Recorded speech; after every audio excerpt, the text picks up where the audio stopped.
Morning dudes. 8:12, snap on Tuesday. No! Maybe. I don't know if he's got his van fixed. Or whether we've got tools, whether we've got a visit, who knows? I do not know. So far the weather is holding off. We've got sunshine and clouds, but blue skies currently. Kids' last day today at school. I've got to pick them up at lunchtime. So hopefully a nice short day for me. I managed to pull a muscle right in the middle of my shoulders, in the middle of my back. Really awkward. Everywhere I sit, I'm just uncomfortable. And I didn't sleep much because of it, because it kept waking me up. So I'm a little bit tired too. GPS connected. Thanks, love. Today, we've got the Toyota Import, which currently has a Chinese 9-inch screen in it that I need to change for the new 9300 Pioneer that we opened up yesterday. We were supposed to be doing a roof screen. Annoyingly, I used to use a company called CKO as a screen manufacturer, and they were about 300 quid for a roof screen, a 10.1. They came with 2 pairs of infrared headphones, and they roughly lasted just over warranty period. Then they failed. I went through probably three of these screens before I bit the bullet and bought a £600 Alpine, which I've had ever since. And it's the extra money was definitely worth it. So this job that we have booked in today was due to have an Alpine screen, but apparently Alpine aren't making them anymore. They're gone. There's no stock anywhere, other than what I could find, which looks like refurbished units on eBay. But I'm not prepared to do that for a customer, because I want them to have a good experience with it, not a we fixed it and it might last 6 months. That to me is just horse shit. So I've been to my supplier and they've recommended me a company which basically they cannot get this screen out to me in time for the customer to have it installed in their vehicle. It's alright mate, rev your car, we're not going anywhere. So we can't get the screen delivered to me in time for me to put it in this vehicle. I don't think the customer's very happy by this, but there's not a lot I can do. I can only fit what I can get hold of, and unfortunately stock seems to be a problem. So we're doing the 9.3 in the dash, which will be new for me. I've not fitted one of these, so we've got to figure out the bracket locations and how it all goes together. I will try and film it so we've got an understanding of how the unit works. But it looks a nice unit. It's got Wi-Fi, CarPlay, Android Auto, DAB, Bluetooth, you know, all of the fun stuff, all the stuff that you really want in a unit. And that's today's task, and then obviously getting the girls at lunchtime. They're finished midday today.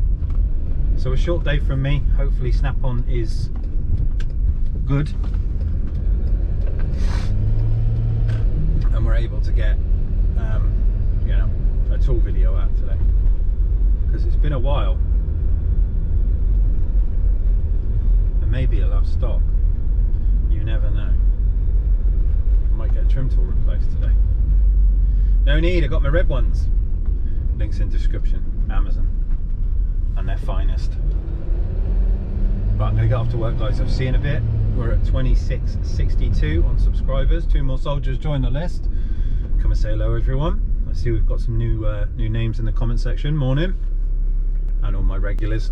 Morning, lads and girls. Oh, I'm trying to deal with this back pain. See you in a bit. Right then dudes, here we go. First one in today. Ford KA. Comes standard with this radio. Bit old schooly. Bit nothingness. We've changed it for a fascia kit and a KDC BT740 DAB. So we've got microphone, digital aerial, no USB, obviously it's in there.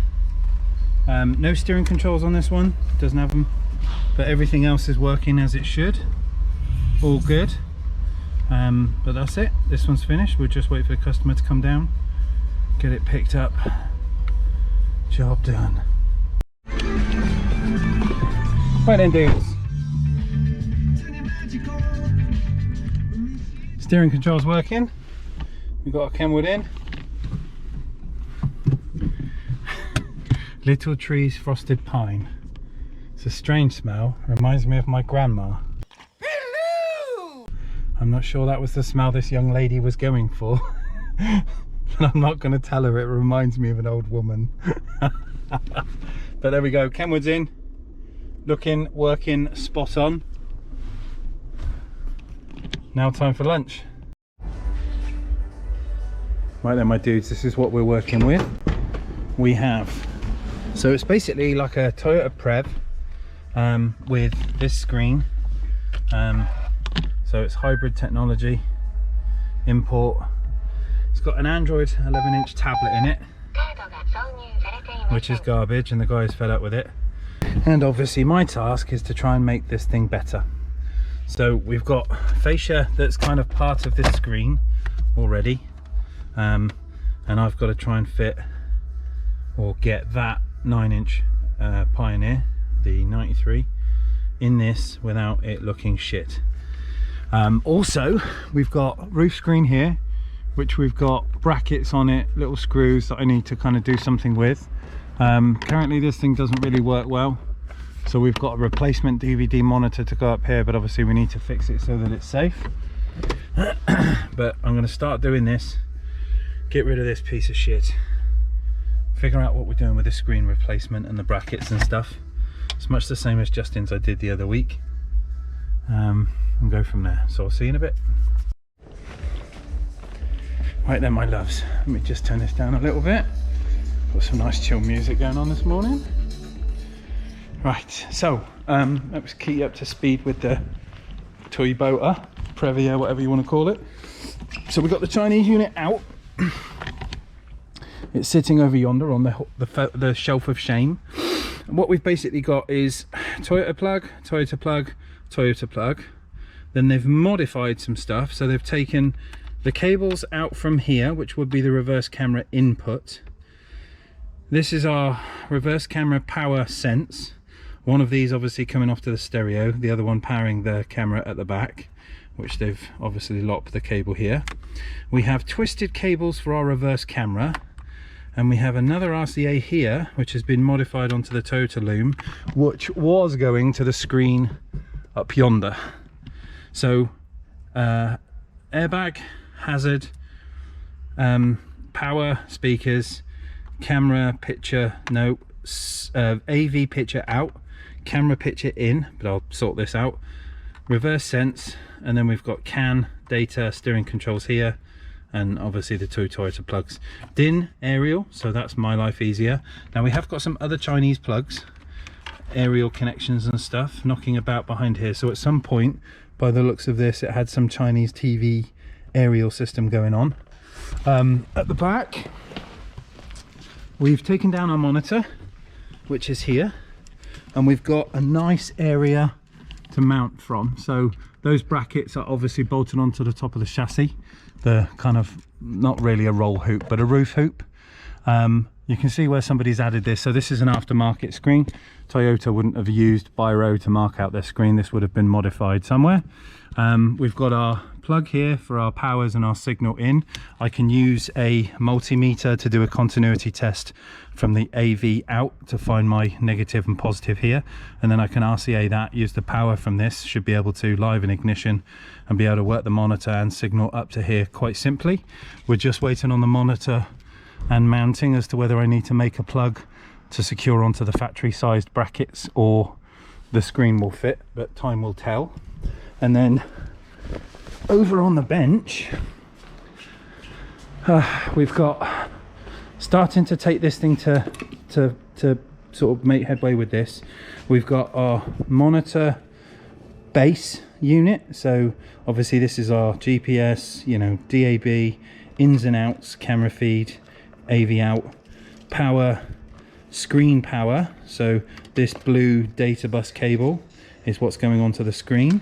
And then the fascia itself, now the 9 that they had is slightly bigger, obviously, with the elongated fascia than the one that I've got. Now we don't have the original fascia, so instead I've manipulated the factory fascia, put my black coverall, which was in the little bag that we showed yesterday, inside, and screwed the Pioneer fascia to the back of the original fascia, and then put the screen in, and then fix the screen to its original fascia, so everything is in and tickety-boo. And what we end up with is a slight little gap around the side, but the 9.3 Pioneer is situated in a holder which will work on the dash.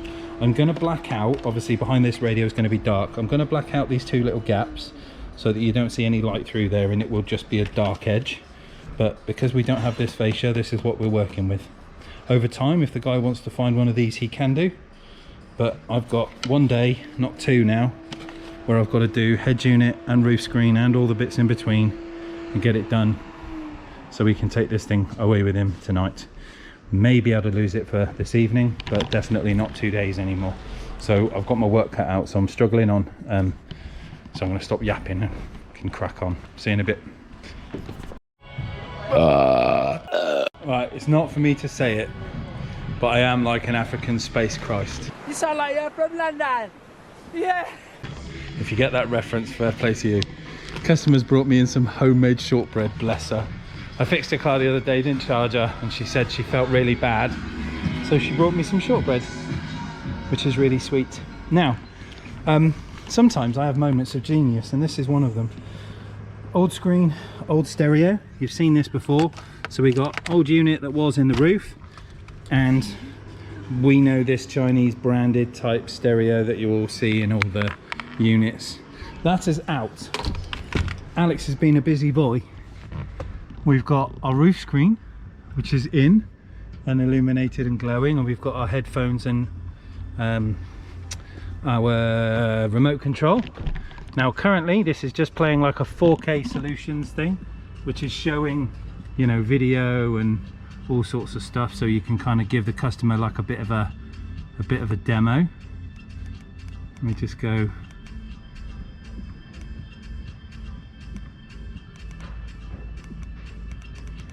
Skip this forward a bit, and it there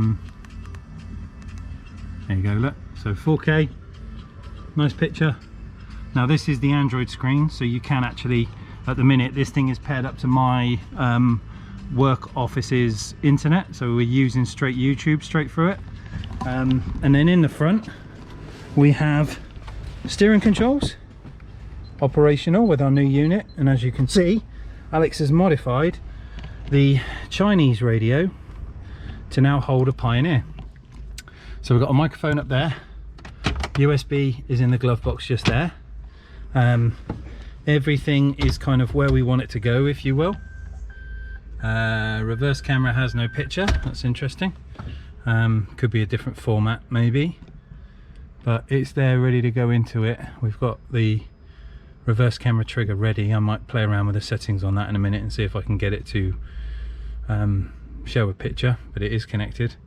And then yeah, dash is in, it's holding the slightly bigger than the 9-inch screen. I've carpeted the back of the display and glued everything in, and then put the screen on top of the old kit, but looking at it, it just looks like it's held in a different kind of style bracket, but it looks sweet. I think I like that. So this one, just gonna have a play with this reverse and see what we can figure out, and I'll go from there. Right then, my dudes, it was just a connection. Funnily enough, I'd gone off how the previous head unit was wired, and I don't know how the camera was working, because there was basically 4 wires, and 2 of them they had connected and 2 of them they did not. So we've, thank you, we've earthed the camera out. We've earthed the camera out, and we've earthed the the signal, the picture. And now, perfect. So as easy as that. Can't wait for him to pick this one up. I'm a bit excited, to be honest. I hope he likes it, and the roof screen's pretty swish as well. Obviously we can do the illumination, so it's got the blue surround. Fully electric, this bad boy. I'm sure he's going to like it.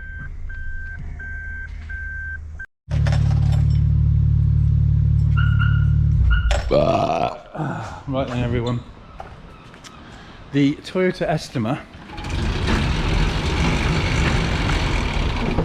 I don't know why I was calling it a Previa. It certainly isn't an Alphard, it's an Estima, it's an import. Anyway, it's been picked up, guy's happy as Larry, loves the fact that we've got an Android screen in there for connection to the outside world, so he can obviously buy himself a Wi-Fi or Mi-Fi unit and stream YouTube straight to the screen. It is an Android type affair. It's like a CKO monitor, but a lot more going on with it. Yes, it's Chinese. Yes, I've already said it's a bit Chinese to the people that have sold it me, and they know that. So fingers crossed it won't be problematic, and we won't be swapping it out, we won't be changing it, and it'll last what it needs to last. And I hope the guy gets lots of enjoyment with it and the kids love it. But nobody, and I mean nobody, is making roof screens anymore. They are not around. Nobody's bothering with them, which is kind of worrying, because obviously I've got the Alpine one in the bus, and I do like a good roof screen. It certainly keeps the kiddies quiet. Pioneer Evo went in a treat. Now, I didn't use any of the side brackets, I didn't use any of the fitting kit, but I must say it was very easy to see where things went together. So there were two little metal brackets that went with it. You could stick them on top of the single DIN chassis. There was two screw holes each side, and once you'd screwed those on, you made it almost like a single DIN chassis but with double DIN sides, so it would be easy to put into a cage or whatever you wanted to put it into in order to fit it into a car properly. It was very straightforward. The blue cable, I've used a floating screen before from Pioneer, and the screen cable that gives the information from the mech itself, if you will, up to the screen. The cable last one I used was very short, and it didn't allow you a lot of leeway in moving the screen far away from the mechanism chassis. Does that make sense? It was quite close quarters. If it wasn't close, you weren't getting it in because the cable was short. But that one, the Evo, has got a little bit extra cable, and you can actually put it in nice and easy, and you've got quite a lot of articulation with that unit. We didn't. Obviously you saw what I did and made the fascia fit the early Chinese unit, and it worked a treat and it looked a treat. I was really happy with it, so that's done. Happy days. A difficult one off the list. Gonna get home now. I've got loads of videos to make for you lot. We didn't have a snap on Tuesday, so apologies about that if you're waiting for one of them. He's still AOL, he's waiting on parts for his vehicle. But other than that, guys, I will see you bright and early for Thursday morning. There is a Lotus meet on tonight. I was thinking about going, but now it's raining and chucking it down. I'm not going to bother. See you in the morning. Do it.